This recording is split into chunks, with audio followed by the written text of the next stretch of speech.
இந்த நாளில ஒரு வசனத்தை நம்ம எடுத்து வாசிக்கலாம். யோவான் எழுதின சுவிசேஷம் 8வது அதிகாரம், 12வது அதிகாரம். யோவான் எழுதின சுவிசேஷம் 12:24.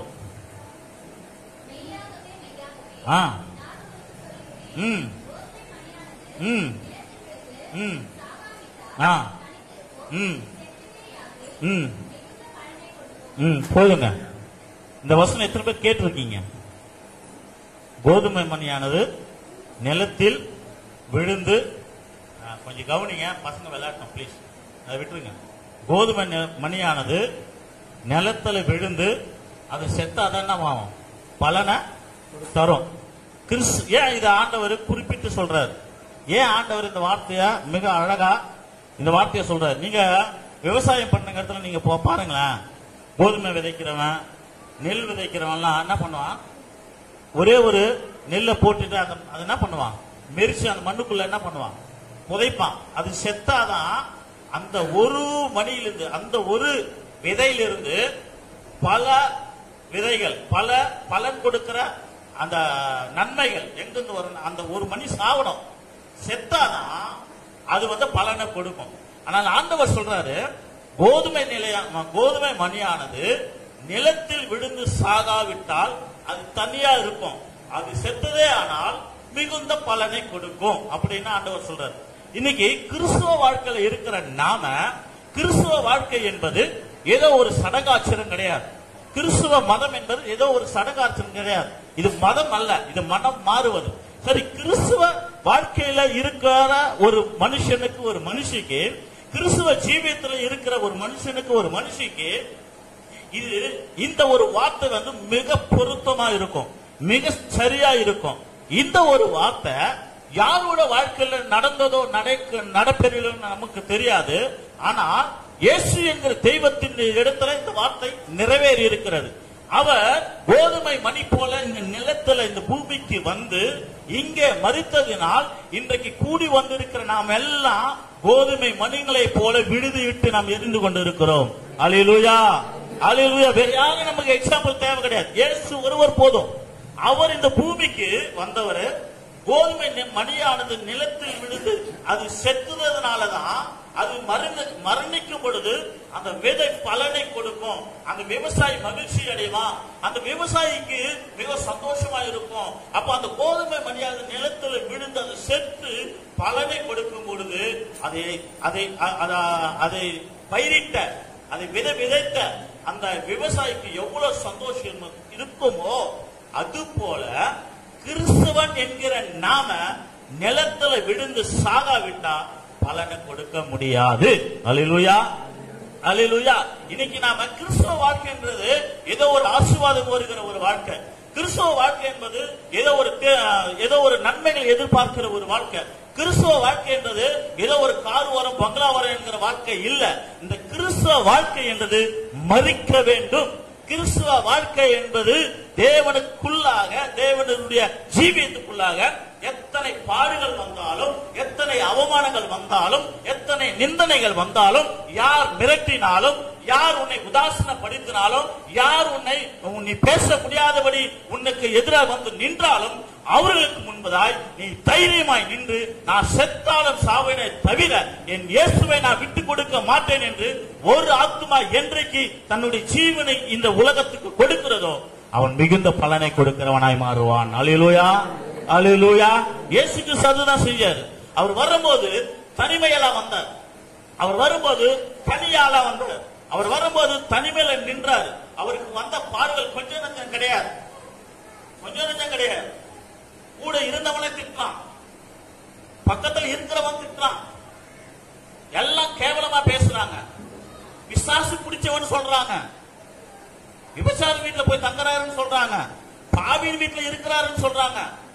எவ்வளவு கவலை அவரை கேவலப்படுத்த முடியுமோ, எவ்வளவு களவு இயேசு கிறிஸ்துவை துன்பப்படுத்த முடியுமோ, எவ்வளவு களவு ஆண்டவராக இயேசுவை அவமானப்படுத்த முடியுமோ, எவ்வளவு களவு அவரை நிந்திக்க முடியுமோ எல்லாத்தையும் செஞ்சு புடிச்சானுங்க. எல்லாம் கேட்டு கேட்டு கேட்டு நாம் பரிசுத்த வாழ்க்கை ஆண்டவர் விட்டு கொடுக்கல. அல்லேலூயா. வேற யாரும் நமக்கு எக்ஸாம் கிடையாது, இவர் ஒருத்தர் போதும் நமக்கு எக்ஸாம்பிள். எதை குறித்து நம்ம பயப்பட வேண்டிய அவசியம் இல்லை. இன்னைக்கு ஒரு சுவிசேஷத்தை சொல்லணும்னா ஒரு பயம், தேவனை குறித்து ஒரு சாட்சி சொல்லணும்னு ஒரு பயம். எதை குறித்தும் பயப்படாம கிறிஸ்தவ வாழ்க்கை என்பது கோதுமை மணி நிலத்தில் விழுந்து அது சாகும் பொழுதுதான் அது பலனை கொடுக்கும். நீ ஆண்டவருக்காக துன்பங்களை அனுபவிக்கும் பொழுது, நீ ஆண்டவருக்காக துயரங்களை அனுபவிக்கும் பொழுது, நீ ஆண்டவருக்காக வாழுகிற பொழுது, நீ ஆண்டவருக்காக பல பாடுகளை சகிக்கிற பொழுது நீ பலன் கொடுக்கிறவனாய் ஆண்டவர் மாற்றுவார். அல்லேலூயா, அல்லேலூயா, அல்லேலூயா. அது இல்ல கிறிஸ்துவ வாழ்க்கை. நான் அப்படி இருக்க மாட்டேன். ஏதோ சபைக்கு வருவேன், சத்தமா பேசின ஒரு பயம், மற்றவங்களை குறித்து சொன்ன பயம், எதை குறிச்சாலும் பயம். இந்த பயம் எனக்கு கிறிஸ்தவ வாழ்க்கை விட்டு போதும். நீ தனித்தவனாய் இருந்தாலும் கர்த்தர் உன்னை உயர்த்துவார். அல்லேலூயா, அல்லேலூயா. இந்த கோதுமை மணி அதுதாங்க. விவசாயி அந்த நிலத்துல போயிட்டு மிதிச்சு மிதிச்சு மிதிச்சு அதை சாகடிக்கிறான். அது உள்ளக்குள்ள போக போக போக மண்ணுக்குள்ள போக போக போக அது வேறு பற்றி கொண்டு வளர்ச்சடிமே தவிர ஒரு பொழுதும் அது தலை கீழே விழுந்து பலனை தராம இருக்காது. அல்லேலூயா, அல்லேலூயா. இயேசுவினுடைய வாழ்க்கையில நம்ம பார்க்கும் பொழுது சகலத்தையும் அவர் பார்த்துட்டார், சகலத்தையும் அவர் அனுபவிச்சார். இன்னைக்கு நீ நான் என்ன அனுபவிக்கணுமோ எல்லாத்தையும் அவர் அனுபவிச்சார். வேற எக்ஸாம்பிள் வேற எதுவுமே தேவை கிடையாது. இயேசு சகலத்தையும் அனுபவிச்சார். அதுதான் ஆண்டவர் சொல்றாரு, அப்பா கிறிஸ்துவ வாழ்க்கை இருந்து நீ சாதாரணமா வந்துடாத. கிறிஸ்துவ வாழ்க்கை இருந்து வைராக்கியம் உள்ளது, கிறிஸ்துவ வாழ்க்கை இருந்து பாடு உள்ளது, கிறிஸ்துவ வாழ்க்கை ஆசீர்வாதம் மட்டுமே பார்க்காத, கிறிஸ்துவ வாழ்க்கை பிளஸிங்க மட்டும் பார்க்காத, கிறிஸ்துவ வாழ்க்கை பில்டிங்க மட்டும் பார்க்காத, காரை மட்டும் பார்க்காத, ஆசீர்வாதத்தை மட்டும் பார்க்காத. கிறிஸ்துவ வாழ்க்கை பாடுகள் உள்ளதுதான் கிறிஸ்துவ வாழ்க்கை. இந்த பாடுகள் மத்தியில் நீ ஊழியம் செய்யும் பொழுது, இந்த பாடுகள் மத்தியில் நீ கர்த்தருக்காக எழுப்பி நிற்கும் போது, இந்த பாடுகள் மத்தியில் தேவனை நீ சார்ந்து இருக்கும் பொழுது, இந்த பாடுகள் மத்தியில் நீ வைராக்கியமாய் நிற்கும் பொழுது கோதுமை மலியானது நிலத்தில் விழுந்து அது செத்து எப்படி பலனை தருமோ அது போல நிச்சயமா நீயும் நானும் பலனை கொடுப்போம். அல்லேலூயா, அல்லேலூயா. இயேசு அதுதான் செஞ்சார். யாரு குறித்தும் பயம் கிடையாது. தப்புனா தப்பு கரெக்டா முகத்து மேல அடிப்பார். எவனுக்கும் பயந்தது கிடையாது. பிரதான ஆசாரிகள், வேதபாரர்கள், பரிசேயர்கள் எவனை பார்த்தாலும் பயப்பட கிடையாது. பயப்படவே இல்லை இயேசு. இயேசு பயப்படவே இல்லை. யாரை தப்புனா தப்பு, ஆண்டவரை வார்த்தைனா வார்த்தை. இந்த ஒரு வைராகி நமக்கு வேணும். இந்த ஒரு வைராகி ஒவ்வொரு கிறிஸ்தவனுக்கும் மிக அவசியம். இன்னைக்கு சின்ன பிரச்சனை வந்தா போதுமே, சத்தமா பேசக்கூடாது, சத்தமா பாடக்கூடாது, சத்தமா ஊழியம் செய்யக்கூடாது. என்னையா அது வைராகியம்? எப்படி தெரியுமா? சாத்ராக் மேத்தாக் ஆபேத்நேகோ செத்தாலும் சாவா, நீ வணங்கின நீ நிறுத்தின சிலைய நான் வணங்க மாட்டேயா. என் ஆண்டவர் என்னை விடுவிப்பார், என்னை விடுவிக்காமல் போனாலும் செய்யா ஓயா நான் செய்ய மாட்டேன். இதுதான் வைராக்கியம், இதுதான் கோதுமை மணி, இதுதான் உண்மையான கோதுமை மணி, இதுதான் தேவன் விரும்புகிற ஒரு மணி. இதுதான் இந்த கோதுமை மணி. நீ பாடுகள் அனுபவிச்சுதான் ஆகணும். கிறிஸ்துவ வாழ்க்கைன்றது, கிறிஸ்துவ சீவியம் என்பது, கிறிஸ்துவ தேவனை சார்ந்து இருப்பது என்பது ஏதோ ஒரு விளையாட்டு கிடையாது. இது அந்த நன்மை தீமை இதுல கொண்டு வரலாம்னு நினைச்சேன். நானு டைம் இல்லை எனக்கு. கிறிஸ்துவ வாழ்க்கை நன்மை மட்டும் எதிர்பார்க்கறது கிடையாது. இதுல பாடுகள் வரும், உபத்திரம் வரும், பிரச்சனை வரும், சாகடிக்க நேரம் வரும், கை காலை உடைக்க வேண்டிய நிலைமை வரும். சுவிசேஷம் சொல்லக்கூடாது. அந்த நிலைமையிலும் சரி, நீ கர்த்தருக்கா வைராக்கியமா நிற்கும் பொழுது, நீ ஒரு ஆள் செத்தானா உன் பின்னாடி 1000 பேர் ஆண்டவர் எழுப்புவார். அல்லேலூயா. 1000 பேரை ஆண்டவர் எழுப்புவார். அவரால் முடியும். என் ஆண்டவரால் அவரால் முடியும். அவன் பேர் சரியா எனக்கு ஞாபகம் வரல. யோசிச்சு பேர் வரல. ஒருத்தன் சொன்னான், இந்த பூமியில நான் உயிரோடு இருக்கிற வரைக்கும் ஒரு கிறிஸ்தவனை நான் வைக்க மாட்டேன், எல்லாரையும் நான் சாகடிப்பேன் அப்படின்னு ஒருத்தன் வைராகியம் கொண்டு எழுப்பினான். பேர் சரியா ஞாபகம் வரல எனக்கு. ஒரு கிறிஸ்தவன் வாழக்கூடாது அப்படின்னு சொல்லி லட்ச லட்சமாக 1000 கிறிஸ்தவர்களை கொன்று குவித்தான் அவன். ஹிட்லர் ஒருத்தன், இன்னொருத்தர் பிரதர். ஹிட்லர் ஒருத்தன், இன்னொருத்தன், பேர் சரியா எனக்கு ஞாபகம் வரல, இன்னொருத்தன். கிறிஸ்துவன் ஒருத்தன் உயிரோடு இருக்கக்கூடாது. இயேசு என்று சொல்றவன் ஒருத்தன் உயிரோடு கூடாது. நான் அவன் உயிரோடு இருக்கும்போது நான் சாகரத்துக்குள்ள இந்த கிறிஸ்துவத்தை, இந்த கிறிஸ்துவ வேதாகமத்தை, இந்த கிறிஸ்துவ பைபிளை இந்த உலகத்துல இல்லாம செய்வேன் என்று சொல்லி சவால் செஞ்சான். அவன் செத்தான். என் ஆண்டவர் சாகல, என் வேதாகம சாகல. அல்லேலூயா, அல்லேலூயா, அல்லேலூயா.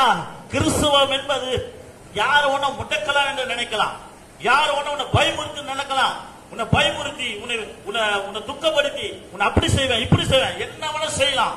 எவன் எழும்பட்டும், யார் எழும்பட்டும், என் ஆண்டவர் சொல்றாரு, என் ஆண்டவர் சொல்றாரு, எல்லாமே மாறும். அவன் ஒழிஞ்சாலும் அவன் சொல்றவன் ஒழிஞ்சு போவான், தவிர நீ அவருக்கா வாழ்கிற, நீ உயிரோடு இருப்ப. இந்த வேதாகமம் மறிக்கவே மறிக்காது. அல்லேலூயா, அல்லேலூயா. என் ஆண்டவர் அதுதாங்க. அப்ப கோதுமை மணியானது நிலத்தில் விழுந்து சாகணும். நீ கிறிஸ்தவ வாழ்க்கை என்பது சாதாரணமாயிடுச்சு. இன்னைக்கு கிறிஸ்தவ வாழ்க்கைன்றது சாதாரணமாயிடுச்சு நம்மளுக்கு. அது பாடுகள் உள்ள ஒரு பாடுகள் உள்ளது, அது விபத்திரம் உள்ளது, அது நெருக்கப்படுகிறது. கிறிஸ்தவ வாழ்க்கை என்பது இதுதான். ஆனா இதுல நீ என்றைக்கு நீ உறுதியாய் வைராக்கியமாய் நிற்கிறியோ, என்றைக்கு நீயும் உன் குடும்பமும் பிள்ளைகளும் உன் மனைவி கணவன் எல்லாம் வைராக்கியமாய் நிற்கிறீங்களோ, அன்றைக்கு கர்த்தர் பலனை மிகுதியாய் அவர் மாற்றுவார். அல்லேலூயா, அல்லேலூயா. வேதாகமத்தில் எத்தனையோ தீர்க்கதரிசிகள், தேவனுடைய தேவ தாசர்கள், தெய்வத்தினுடைய தாசர்கள் அநேகர் பேர் இந்த வேதாகமத்தில் இருக்கிறாங்க. அவர்களை குறித்தெல்லாம் நாம் பார்க்கும்போது நிச்சயமா நேரம் பத்தாது. ஆனால் இயேசு ஒருத்தர் போதும், இயேசு ஒருவர் போதும், இயேசு ஒருவர் போதும் நமக்கு எடுத்துக்காட்டாக. அதுதான் அவர் சொல்றாரு, கோதுமை மணியானது நிலத்தில் விழுந்து அது சாகணும், அது செத்தாதான் அது பலனை கொடுக்கும். அல்லேலூயா. ஒரிசாவில் என்ன நடந்துச்சு தெரியுமா? கிரகம் ஸ்டீபனா பேர் தெரியாது, ஸ்டீவனா, அவரை ஜீப்போடு எரிசி சாகடிச்சாங்க மதவாதிகள்.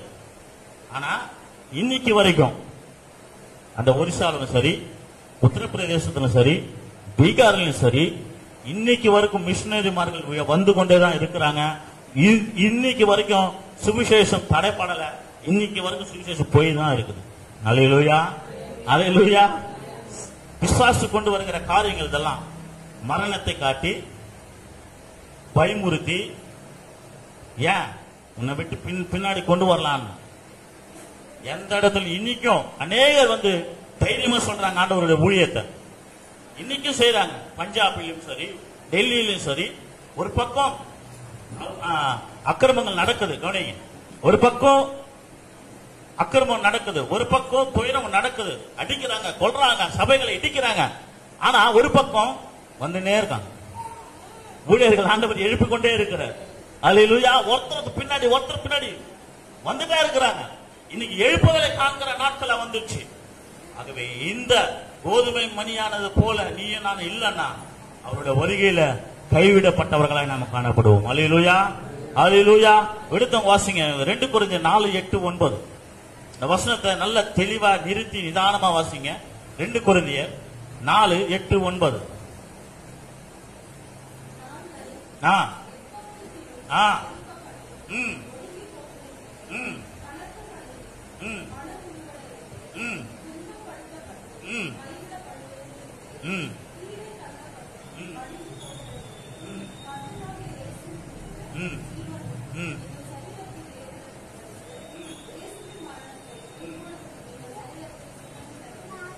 பாருங்க, அப்போஸ்தலனாகிய பவுல் சொல்றான். பவுல் எப்பேற்பட்ட வம்சத்தை சேர்ந்தவன் தெரியுமா? அவனுக்கு பல விதமான விசா இருந்தது. ரோமா விசா, இப்படி பல விசா இருந்தது. நல்ல ஒரு செல்வம் தான், நல்ல ஞானம் நிறைந்தவன், நல்ல நியாய பிரமாணத்தை கரைச்சி குடிச்சவன் பவுல். அப்படிப்பட்ட பவுல் என்ன சொல்றாரு? நாங்கள் எப்பக்கத்தில் நெருக்கப்பட்டோம். ஐயா, அம்மா, யார் என்ன நெருக்கினாலும், யார் என்ன கிறிஸ்துவை விட்டு, இயேசு கிறிஸ்துவை விட்டு என்ன தள்ள நெருக்க ஒடுக்கினாலும் நாங்க ஒடுங்கி போறதில்லை. அடுத்த வசனம் சொல்றாரு, வாசிமா. நாங்கள் கலக்கம் அடைவதில்லை, மனமுடைவதில்லை. எனக்கு கவலை கிடையாது, பிரச்சனை கிடையாது, எதுவுனா வரட்டும். ஏன் என்று சொன்னால் நாங்கள் எப்பக்கத்திலும் நெருக்கப்பட்டாலும், எந்த சூழ்நிலையில் நாங்கள் நெருக்கப்பட்டாலும், பவுலை போல ஒரு விசுவாசம் நமக்கு வேணும். அல்லேலூயா. பவுலை போல ஒரு வைராக்கியம் நமக்கு வேணும். இந்த சாத்ராக், மேத்தாக், ஆபேத்நேகோ அவர்களை போல ஒரு வைராக்கியம் நமக்கு வேணும். ஆண்டவர் செய்வார், செய்யாவிட்டாலும் சரி. அவர் எனக்கு உதவி செய்வார், உதவி செய்யாவிட்டாலும் சரி. ஆண்டவர் என்னை தாங்குவார், அவர் என்னை தாங்காவிட்டாலும் சரி. ஆண்டவர் என் கூட இருப்பார், ஆண்டவர் என் கூட இல்லாமல் விட்டாலும் சரி. நான் எந்த நேரத்திலும், எந்த சூழ்நிலையிலும், எந்த வினாடியிலும் இயேசுவை விட்டுவிட மாட்டேன் என்கிற வைராக்கியம் ஒவ்வொரு கிறிஸ்தவனுக்கும் மிக அவசியம். அல்லேலூயா, அல்லேலூயா. அதுதான் பவுல் சொல்றார், ஐயா எனக்கு பிரச்சனை வருது, ஐயா எனக்கு போராட்டம் வருது, எனக்கு துன்பம் வருது, எனக்கு அவமானம் வருது, எனக்கு நிந்தைகள் வருது, எனக்கு எல்லாம் எப்பக்கம் நாலா பக்கம் என்னை சூழ்ந்து கொள்ளுகிறார்கள், நாலா பக்கம் என்னை விரட்டி அடிக்கிறார்கள், நாலா பக்கம் என்னை சுவிசேஷம் சொல்ல முடியாதபடி என்னை முடக்க பார்க்கிறார்கள், நாலா பக்கம் தேவனுடைய வார்த்தை செல்லக்கூடாதபடி, புறஜாதிகள் மத்தியில் தேவனுடைய வார்த்தை போகாதபடி எப்பக்கத்தில் பவுலை நெருக்கினாலும் பவுல் சொல்றா, நான் எப்பக்கம் நெருக்கப்பட்டாலும் நான் கலங்க மாட்டேன். அல்லேலூயா. இந்த ஒரு விசுவாசம், வைராக்கியம் நமக்கு வேணும். இந்த ஒரு பலம் நமக்கு வேணும். இந்த ஒரு வல்லமை நமக்கு வேணும். இயேசுவுக்காய் எதையும் சாதிக்க வேண்டும் என்கிற துணிச்சல் நமக்கு வேணும். இதுதான் கிறிஸ்தவனுக்கு இருக்கிற மிக முக்கியமான ஒரு பாயிண்ட். இயேசுவுக்காக எதையும் செய்வேன் என்கிற துணிச்சல் இந்த உலகத்துல எவனுக்கு இருக்குதோ, இந்த உலகத்துல எந்த சகோதரிக்கு இருக்குதோ, அவன் பலனை கொடுக்கிறவர்களை கர்த்தர் மாற்றுவார். அல்லேலூயா, அல்லேலூயா. இன்னொரு வசனம் எடுங்க, அது 2 கொரிந்தியர் 6ஆம் அதிகாரம் 4வது வசனம். படி படி.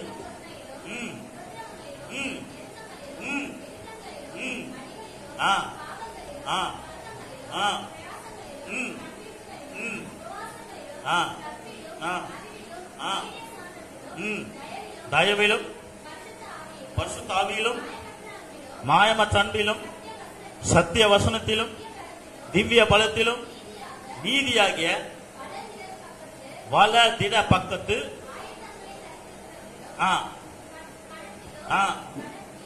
கனவீனத்திலும்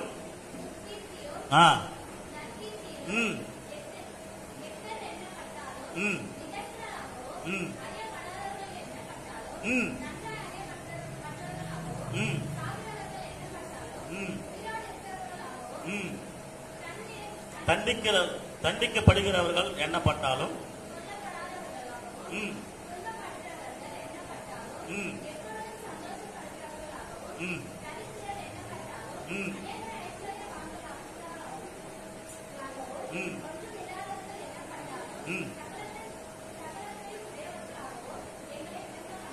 போதும். பவுல் சொல்றார், அடிச்சாலும் உதைச்சாலும் திட்டினாலும், இந்த வசனத்தை வீட்டுல போய் பொறுமையா உட்கார்ந்து படிச்சு பாருங்க. இந்த 2 கொரிந்தியர் 6:4 அந்த வசனங்களை வாட்சி பாருங்க. பவுல் சொல்றாரு, சத்திய வசனத்திலும் அன்பிலும் கனத்திலும் கனவீனத்திலும் எல்லாவற்றிலும் சரி இயேசுவுக்காக நாங்கள் எதையும் தாங்கிக் கொள்வோம். அல்லேலூயா, அல்லேலூயா. ஆண்டவர் பவுல் சொல்றான், என் ஆண்டவருக்காக, எனக்காக கல்வாரி சிலுவையில ஜீவனை கொடுத்தவர், எனக்காக கல்வாரி சிலுவையில தன் சரீரத்தில் இருந்து ஒவ்வொரு சொட்டு ரத்தத்தையும் இந்த பூமியில சிந்த பண்ணினவருக்காக, எனக்காக காயங்கள் பட்டவருக்காக, எனக்காக முதுகிலே வாரினால் அடிக்கப்பட்டவருக்காக, எனக்காக தலையிலே முட்குடன் சூட்டப்பட்டவருக்காக, எனக்காக தன் 2 கைகளாலும் 2 கால்களிலும் ஆணைகள் அடிக்கப்பட்டவருக்காக, எதற்காகவும் நான் அவருக்காக எல்லாத்தையும் சகிப்பேன், நான் அவருக்காக எல்லாவற்றிலும் சகிப்பேன். அல்லேலூயா.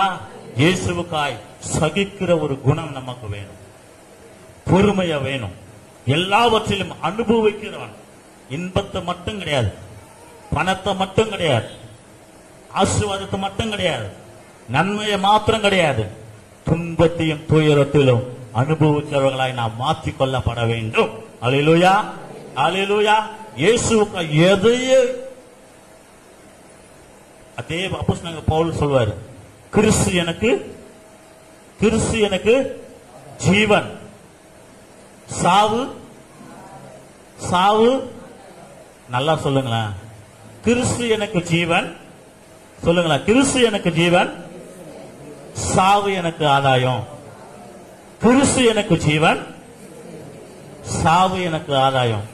இது ஒண்ணுல முடிஞ்சு போச்சு எல்லாமே. அல்லேலூயா. பவுல் ஃபுல்லா எழுதி முடிச்சிட்டார்.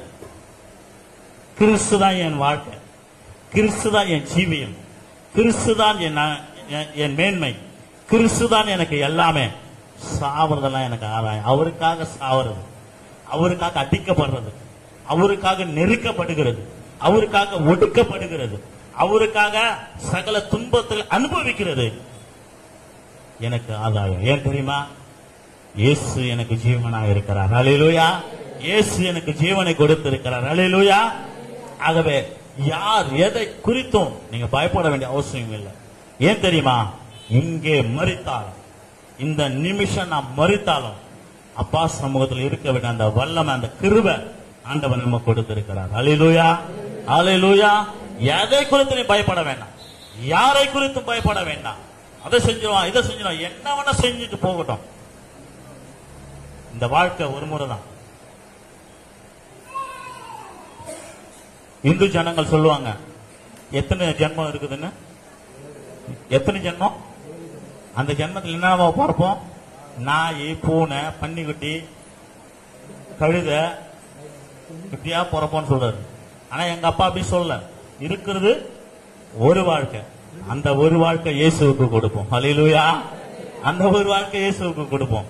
அந்த ஒரு வாழ்க்கை இயேசுவுக்காக வாழ்வோம். இருக்கிறது ஒரு வாழ்க்கை, அந்த ஒரு வாழ்க்கை இயேசுவுக்காக ஊழியம் செய்வோம். இருக்கிறது ஒரு வாழ்க்கை, அந்த ஆண்டவருக்காக நாம எழுந்து நிற்போம். இருக்கிறது ஒரு வாழ்க்கை, அந்த ஒரு வாழ்க்கைக்காக எழுப்புதலை காண செய்வோம்.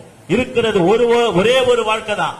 இங்கே நாம் என்ன விதைக்கிறோமோ, இங்கே நாம் எப்படி பலனை கொடுக்கிறோமோ, அதை விட பரலோகத்தில் மிகுந்த பலனை ஆண்டவர் நமக்கு கொடுப்பார். அல்லேலூயா.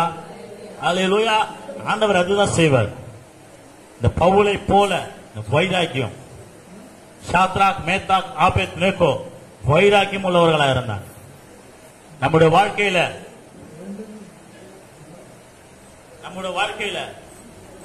வைராக்கியம் உள்ளவர்களா, இயேசுவுக்காய் எதையும் செய்யக்கூடவர்களாய், இயேசுவுக்காய் எதையும் இழக்கிறவர்களா நாம் ஆயத்தமாகணும். இழக்கிறது மிக முக்கியம். இயேசுவுக்காய் சொத்தை இழந்தாலும், பணத்தை இழந்தாலும், ஐஸ்வர்யத்தை இழந்தாலும், எதை இழந்தாலும் சரி, போயா, கிறிஸ்து எனக்கு ஜீவன், சாவு எனக்கு ஆதாயம். அல்லேலூயா. கிறிஸ்து எனக்கு ஜீவன், இயேசுதான் எனக்கு வழி, இயேசுதான் எனக்கு சத்தியம், இயேசுதான் என் ஜீவன். அவர் ஜீவனா இருக்கிறாரு. மீதி எல்லாம் எனக்கு ஆதாயம். அல்லேலூயா. மீதெல்லாம் குப்பை, மீதெல்லாம் வேஸ்ட், மீதெல்லாம் வீண். எல்லாம் தூக்கி குப்பையில போடு. இயேசுவை கையில பிடிச்சுக்கோ, உன்னை தூக்கி கோபுரத்துல ஆண்டவரை வைப்பார். அல்லேலூயா. அல்லேலூயா. இன்னைக்கு ஒரு வைராக்கியம் எடுத்துங்க. அக்கா கவுனிங்கா, இன்னைக்கு ஒரு வைராக்கியம் எடுங்க. வாழ்ந்தாலும் இயேசுவுக்காய், மரித்தாலும் இயேசுவுக்காய். அல்லேலூயா. வாழ்ந்தாலும் இயேசுவுக்காய், மரித்தாலும் இயேசுவுக்காய். இந்த ஒரு ஸ்டாண்ட் எப்போ நாம் எடுக்கிறோமோ, எப்போ நம்ம கை கொள்றோமோ, நிச்சயமாய் இந்த கோதுமை மணியானது, யோவான் 12:24 ஆண்டவர் சொன்னது போல, கோதுமை மணியானது நிலத்தில் விழுந்து சாகாவிட்டால் அது தனித்திருக்கும், செத்ததே ஆனால் அது மிகுந்த பலனை கொடுக்கும். நீ ஆண்டவருக்காக எழும்பி நிற்கும் பொழுது, நீ ஆண்டவருக்காக நீ சகலவற்றையும் அனுபவிக்கும் பொழுது, ஆண்டவருக்காக சகல விதமான துயரங்களையும் துன்பங்களையும் நீ அனுபவிக்கும் பொழுது, எல்லாவற்றில் இருந்து நம்மை விடுவித்து நமக்கு பலனை கொடுக்கிற தேவனா இருக்கிறார். அல்லேலூயா. அல்லேலூயா. ஒரு ஆத்துமா ஆண்டவருக்கு இறக்கமே என்று சொன்னார். ஒரு ஆத்துமா ஆண்டவருக்காக ரத்த சாட்சியாய் மரிக்குமே என்று சொன்னார். 1000 ஆத்துமாக்களை என் ஆண்டவரால் எழுப்ப முடியும். அல்லேலூயா. 1000 பேரை என் ஆண்டவரால் எழுப்ப முடியும். இன்றைக்கு உலகம் முழுவதும் கிறிஸ்தவர்கள் எழுப்பி நிற்கிறார்கள். கிறிஸ்தவர்களுக்கு விரோதமாய் கங்கணம் கட்டி சவால் விட்டவன் இன்னைக்கு மண்ணுக்குள்ள என் ஆண்டவர் வானத்துல. அல்லேலூயா. என் ஆண்டவர் பரலோகத்தில் இருக்க கிறிஸ்தவர்களுக்காய் எழுப்பி இயேசு கிறிஸ்துவுக்காய் சவால் விட்டவன் இன்னைக்கு மண்ணுக்குள்ள இன்றைக்கு கிறிஸ்தவம் வளர்ந்து நிற்கின்ற கொண்டு இருக்கிறார். அல்லேலூயா. அல்லேலூயா. எதை குறித்தும் பயப்படாங்க. ஆண்டவருக்கு வைராக்கியம் கொள்ளுங்க. சாத்ராக், மேத்தாக், இயேசுவை போல, பவுலை போல ஒரு வைராகியம் கொள்ளுங்க, ஆண்டவர் நிச்சயமாய் நம்மை உயர்த்துவார். அப்போஸ்தலனாகிய பவுல் சொல்வார் கடைசியில ஒரே ஒரு வசனத்தை சொல்லி நான் முடிக்க விரும்புறேன். நல்ல போராட்டத்தை, நல்ல அப்புறம் நல்ல ஓட்டத்தை ஓடினேன், விசுவாசம் இது முதல் ஜீவ கிரீடம் எனக்காக வைக்கப்பட்டு இருக்கிறது. அல்லேலூயா. அப்ப முதல்ல என்ன வருது? போராட்டம் தான். இல்ல ஆசீர்வாதம் இல்ல. நம்பிடாதீங்க, ஏமாந்துடாதீங்க. முதல்ல போராட்டம் தான், பிரச்சனை தான். அந்த போராட்டத்துல நில்லு, ஓட்டத்தை முடி, ஆண்டவர் சொன்ன வேலையை முடி, உன் விசுவாசத்தை நீ காத்துக்கொள். ஜீவ கிரீடத்துல நியாய தீர்ப்பு நாளிலே ஆண்டவர் நமக்கு வழங்குவாராக. அல்லேலூயா, அல்லேலூயா, அல்லேலூயா. அப்ப கிறிஸ்துவ வாழ்க்கை என்பது போராட்டம் உள்ளது. இந்த போராட்டத்தில் நீ வைராக்கியமா இருந்து பார், நீ வைராக்கியமா நின்று பார், கர்த்தர் நிச்சயமாய் உன்னை உயர்த்துவார். அல்லேலூயா, அல்லேலூயா. இந்த நாளிலிருந்து ஒரு வைராக்கியம் எடுங்க, இன்னிலிருந்து ஒரு வைராக்கியம் எடுங்க. ஆண்டவருக்கா எதை வேணாலும் நான் செய்ய நான் ரெடியா இருக்கிறேம்மா. பிரச்சனை வரும், போராட்டம் வரும், அவமானப்படுத்துவாங்க, நிந்தப்படுத்த எல்லாமே இருக்கும். எல்லாம் சகித்து நீங்க வாழும் பொழுது ஜீவ கிரீடம் நமக்காக வைக்கப்பட்டு இருக்கிறது. அல்லேலூயா. கர்த்தர் அந்த வசனங்களை ஆசீர்வதிப்பாராக. ஆமென்.